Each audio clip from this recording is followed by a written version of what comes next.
Kim Chiu na bisto na ang tinatagong sikreto at plano nila ni Paolo Abilino.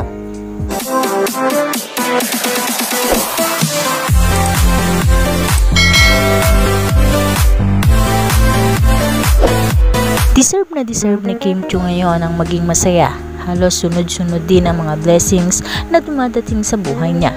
At dahil mabait si Kim Chiu, isang mabait na Paolo Abilino din ang dumating sa kanya. Nito lamang nakaraan ay nakatanggap si Kim Chiu ng Most Outstanding Asian Award at the Seoul International Drama Awards 2024.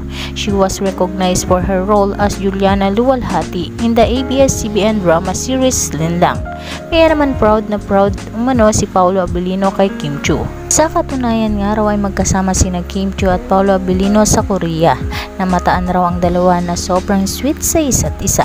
Kaya wala na raw dapat pang itago ang Kim Pao dahil booking na ang tinatagong sikreto ng relasyon nila. Umaasa ang mga fans nila na sana si Paolo at Kim na ang magkatuluyan hanggang dulo at mauwi na sa kasalan ang kanilang pagmamahalan.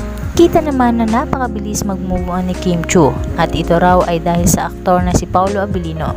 Sa mga panahon umanong malungkot si Kim Chiu ay si Paolo Abilino lamang ang naging sandalan ng aktres. Kaya naman lahat ay gagawin umano ni Paolo Abilino para sa babaeng mahal niya.